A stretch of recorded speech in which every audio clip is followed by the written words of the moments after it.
අපි ඊ රාත්‍රී ප්‍රහාරයත් එක්කම මැද පෙරදිග කලාපයේ තත්ත්වය මොකක්ද කියලා විමසා බලන්නටයි සෝදානම් වන්නේ. අපි බහරින් රාජ්‍ය මීට මුහුණ දුන්නා. ඔවුන් මේ සිද්ධිය අද්දුටුවා.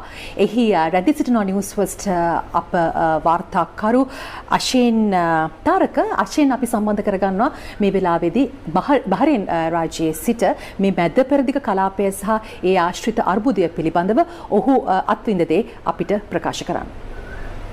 එම ප්‍රහාර හේතුවෙන් විශේෂයෙන්ම ශ්‍රී ලාංකිකයින්ට කිසිදු හානියක් සිදු වී නොමැති බව තමයි දැනට අපට තොරතුරු වාර්තා වන්නේ.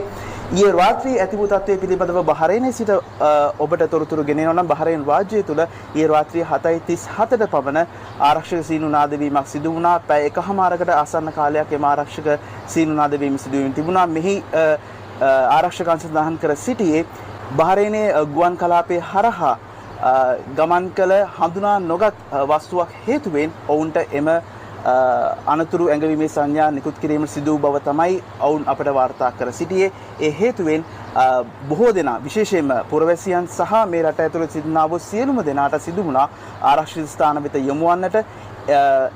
ඒත් එකම තමයි කටාර් රාජ්‍යයේ ඇමරිකානු කඳවුරු වලට ඉරානයෙන් ප්‍රහාරයක් එල්ල වුණේ. නමුත් දැන් මේ වන විට රටේ තත්ත්වය සාමාන්‍ය අතරපත් වෙමින් තිබෙනවා. ආරක්ෂක අංශ සඳහන් කර සිටින්නේ සාමාන්‍ය තත්ත්වයක් යටතේ දැන් මේ වන විට කටයුතු කළ හැකි බවයි. නමුත් ඉතාමත් විමසිල්ලෙන් සිටින ලෙස මේ වන විට දැනුම් දී තිබෙනවා. විශේෂයෙන්ම බහරේනයේ ඇමරිකානු තානාපති කාර්යාලයේ ඇතුළු අනිකුත් තානාපති කාර්යාල සියලුම දෙනා මේ වන විට තමන්ගේ පුරවැසියන්ට නිවේදන නිකුත් කර තිබෙන්නේ ඉතා විමසිල්ලෙන් පසුවන්න, ආරක්ෂිත ස්ථානවල පසුවන්න සහ ආරක්ෂක අංශ ලබා දෙන්නා වූ උපදෙස් අනුව කටයුතු කරන ලෙස.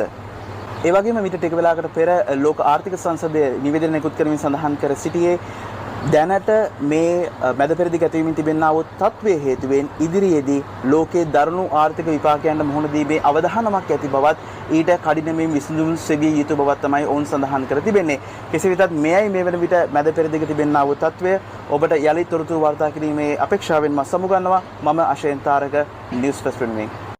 ශ්‍රී අශේන් තොරතුරු ගෙනීම සම්බන්ධයෙන් දැන් නම් පොඩි අපිට හුස්මක් හෙලන්න පුළුවන් නේද මේ සටන් විරාමයකට එළඹුණු නිසා. කෙසේ වෙතත් අපි ඔබව සම්බන්ධ කරගන්න බලාපොරොත්තු වෙන ඉදිරියේදී තවත් තොරතුරු දැනගැනීමේ බලාපොරොත්තු වෙන